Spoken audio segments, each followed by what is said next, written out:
기독론인가 제자도인가. 마가복음 10장 32절부터 34절까지는 예수님의 세 번째 순환 예고 이야기가 나오고 있습니다. 예수님께서 예루살렘으로 가셔서 어떻게 고난을 당하시고 돌아가신 다음에 다시 일어나신다는 거예요. 이 이야기를 마가는 제자도로 이해를 했습니다. 거기에 비해서 마태는 기독론으로 이해를 했고요. 그리고 누가는 구약의 어떤 예언자들이 오래전에 예언한 것들이 다 이루어지는 어떤 구원사의 성취로 이해했습니다. 여러분, 같은 이야기가, 같은 사건이 어떻게 변형되는지 저와 함께 살펴보도록 할까요?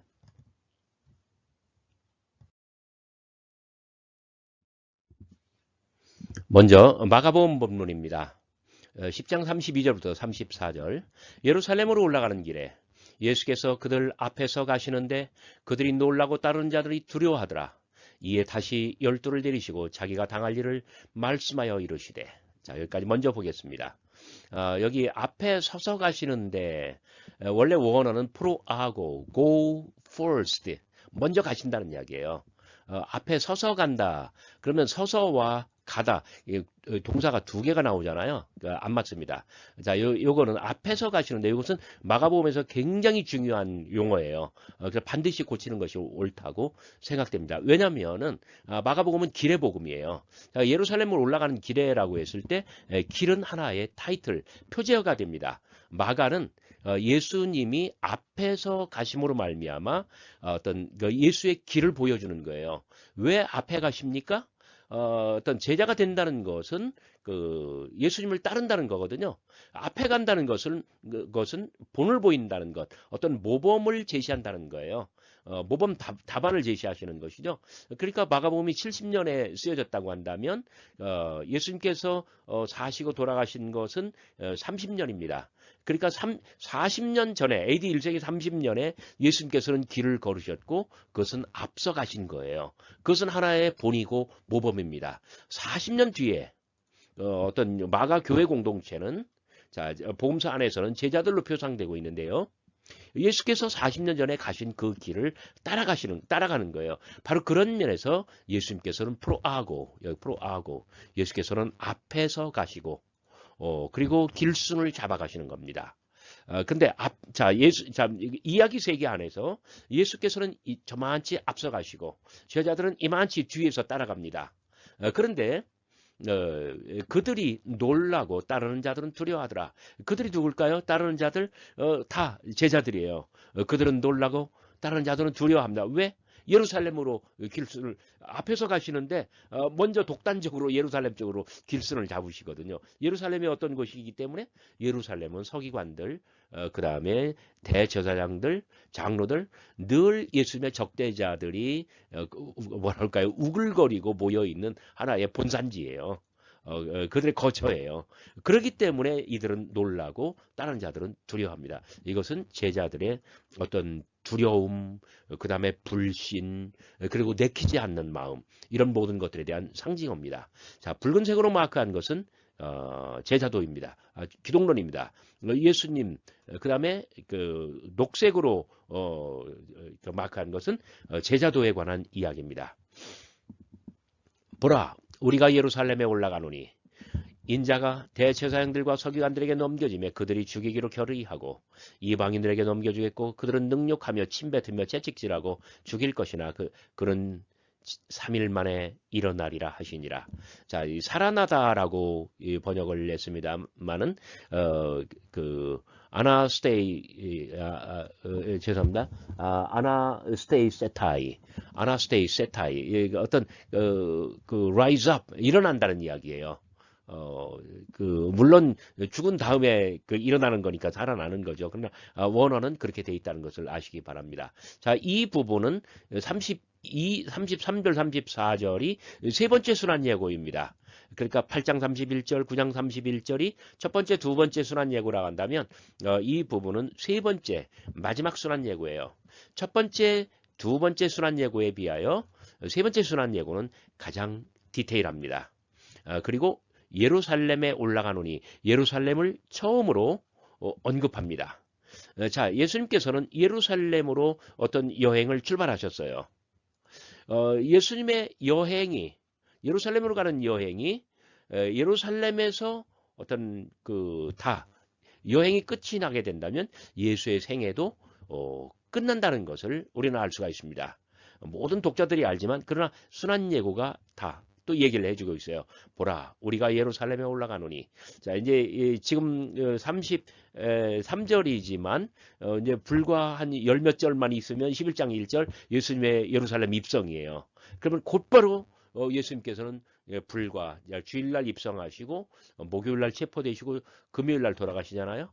굉장히 시간이 빠르게 흘러가고 자, 예수님께서 돌아가실 날이 얼마 안 남았어요. 살 날이 남지 않았어요. 자, 예수께서는 아십니다. 당신이 돌아가실 것을. 예수의 몸이 흔들립니다. 예수의 목소리가 떨립니다. 보라, 우리가 예루살렘에 올라가노니 인자가 대제사장들과 서기관들에게 넘겨짐에 그들이 죽이기로 결의하고. 자, 무슨 뜻인가요? 11장 1절에서 예루살렘 입성하시고요. 사람의 아들이 대제사장들 서기관들에게 넘김을 당하는 것은 14장 마지막에 거의 그 후반부에 뭡니까? 겟세마네 동산에서 체포되는 것입니다. 그리고 16장 64절인가요? 에서 예수님께서는 사형 언도를 받으십니다. 그리고 15장 1절에서 빌라도에게 로마 제국 빌라도에게 넘김을 당하고 그리고 군병들에 의해서 15장 후반부에 능욕, 침뱉음, 채찍질을 당합니다. 그리고 마침내 15장 마지막에서 운명하십니다. 그리고 3일 만에 여기 3일 만에라고 했는데 메타트레이스 헤이메라스 메타 뭐뭐 후에라는 얘기죠. After 3 days 그러니까 3일 후에 예수께서는 일어나신다는 거예요. 자, 전체적으로 볼 때에 마가복음은 붉은색 예수님의 어떤 행적이고 일정이에요. 기독론입니다. 그런데 마가의 주안점은 제자도에 있습니다. 그러니까 1차적으로는 복음의 세계, 예수 이야기 세계 안에서 예수의 제자들이 어떤가? 그들은 놀랍고 두려워하고 내키지 않고 그리고 겁냈다는 거예요. 불신의 어떤 모습을 보여줬다는 거예요. 이 모든 것은 길의 이야기입니다. 마가는 이어지는 이야기에서 세베데의 두 아들을 통해서 얼마나 예수의 심경과 달리 예수의 제자들이 어리석은 짓을 했는가를 보여줄 것이고요. 그런 의미에서 기독론은 예수의 길이고 제자도는 제자들이 잘못 가는 길 그리고 이란 뜻입니다. 그리고 붉은색 기독론은 마침내 40년 이후에 마가 공동체가 본받고 따라야 할 어떤 그런 제자도 길의 표상이라고 그렇게 제시하고 있는 것입니다. 자, 거기에 비해서 마태복음은 또 어떨까요? 자, 예수께서 예루살렘으로 올라가려 하실 때에 마가복음과 비교해서 마가복음에서는 주어가 없습니다. 주어가 없는데 명시되어 있지 않는데 여기 올라가다 아나바이노 여기에 어떤 3인칭 복수로 되어 있어요.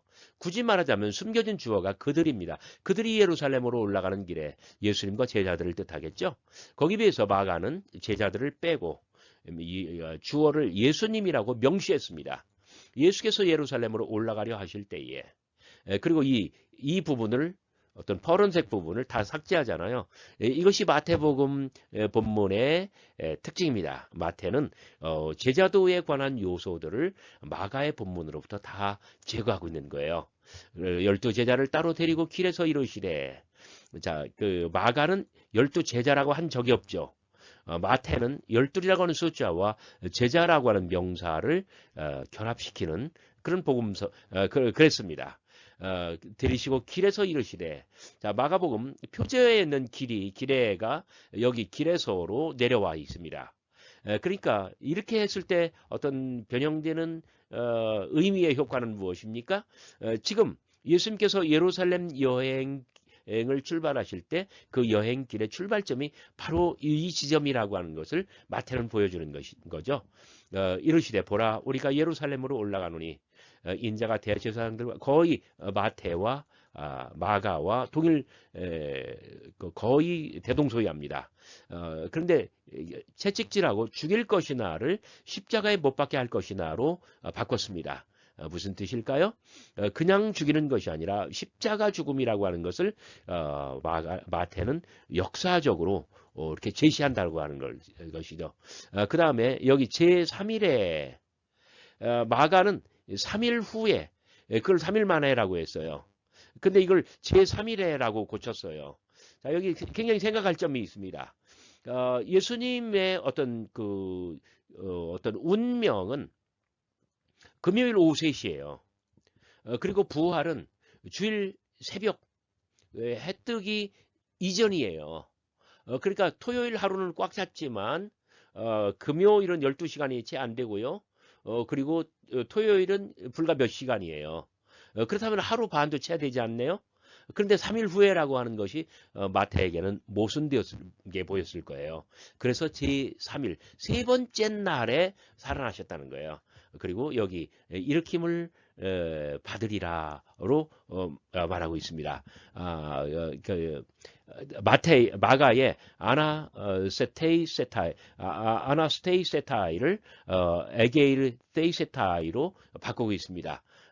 마태복음이 쓰여질 때 그 이전부터 우리말로 뭐 예수께서 살아나사 이렇게 돼 있는 거, 부활하사 이렇게 번역된 모든 것은 일으킴을 받으사예요. To be raised. 그렇습니다. 그래서 마태는 그렇게 고쳤습니다. 어떤가요? 마가가 길을 표제로 해서 어떤 프로하고 앞서가심을 어떤 그다음에 어떤 이 기본 이미지로 해서 기독론이야말로 40년 이후에 그리고 오늘날 모든 기독교인들이 따라야 할 하나의 모범으로 제자도 이야기로 이 본문을 풀어냈다고 한다면 마태는 예수께서 이렇게 제자도의 요소를 제거한 상태에서 예수께서 기독론으로만 펼칩니다. 그래서 기독론은 자 여기 넘김을 당할 것이고요. 예수님은 예루살렘으로 여행을 출발했는데 넘기움을 당하실 거고요. 십자가에 못 박히실 거고요. 제3일에 일으킴을 받을 것입니다. 자 마지막으로 누가복음입니다. 누가복음은 마태복음의 이 초임 32절 부분을 거의 다 삭제합니다. 누가복음 굉장히 재밌어요. 첫 번째 순환 예고가 9장 22절에 나오고요. 직후 사건이 변모 사건입니다. 그런데 변모 사건에서 누가는 9장 31절에서 예루살렘을 처음 언급합니다. 그때 뭐라고 그랬냐면은 예수님께서 예루살렘에서 별세할 것을 비로소 말하기 시작했다라고 했는데 우리말로 별세할 건 엑소더스 결국 예수님께서 예루살렘에서 탈출하실 것 결국 돌아가실 거예요. 그 뜻인데 탈출이라는 단어를 씁니다. 그리고 51절, 53절 예수님께서 예루살렘으로 올라가시기로 굳게 결심하시고 그리고 누가복음은요 첫 번째 순환 예고부터 지금 세 번째 순환 예고까지가 9장 51절부터 막 18장 마지막까지 굉장히 길어요. 그래서 결과적으로는 9장 51절부터 19장 27절까지 11장 정도가 예루살렘 여행길의 이야기가 되고 있습니다. 그 사이사이에서 13장 22절, 33절, 17장 11절, 18장 31절, 19장 11절, 28절 이 모든 곳에서 예수님께서는 예루살렘으로 이동하고 계십니다. 그렇기 때문에 아마 이 부분이 누가복음에서는 빠진 것 같아요. 그리고 31절 예수께서 12를 데리시고 이르시되 보라 우리가 예루살렘으로 올라가노니 선지자들을 통하여 기록된 모든 것이 인자에게 응하리라. 여기 선지자들을 통하여 기록된 모든 것이 인자에게 응하리라. 무슨 뜻인가요? 순환 예고가 나오기 전에 누가는 이렇게 이야기하는데 선지자를 통하여 기록된 모든 것은 마가복음에 나와 있는 어떤 그 32절에 자기가 당할 일 이것이 선지자들을 통하여 기록된 모든 것이에요. 그러니까 마가의 자기가 당할 일을 선지자들을 통하여 기록된 모든 것으로 누가는 대치하고 있는 것입니다. 보라 우리가 예루살렘으로 올라가노니 선지자를 통하여 기록된 모든 것이 인자에게 응하리라. 그러므로 순환 예고도 그리고 예수님의 고난도 죽음, 부활 이 모든 것들이 바로 선지자를 통해서 기록된 모든 것이 되고 거기에 대한 성취라는 이야기입니다. 그리고 누가는 마가의 대제사장들과 서기관들에게 넘겨짐에 이 유대교 지도자들 이야기를 뺐습니다. 왜 그랬을까요? 누가는 아까 말씀드린 대로 9장 51절부터 9장 27절까지가 예루살렘 길의 모든 이야기들이라고 했는데 바로 그 앞선 부분에서 그 긴 예루살렘 여행길에서 유대교 지도자들이 예수님을 핍박하고 그런 것들을 이미 많이 이야기했기 때문에 그런 것 같습니다. 그리고 나머지는 대동소이합니다만은 누가도 마가의 3일 후에를 마태처럼 제3일에 여기 3일 만에라고 번역을 했는데 여러분 분명히 아셔야 됩니다. 누가의 이 부분은 마가와 다르고 마태와 동일합니다. 그래서 제3일에 on the third day 그렇게 번역하는 것이 옳습니다. 그리고 여기 일어날이라는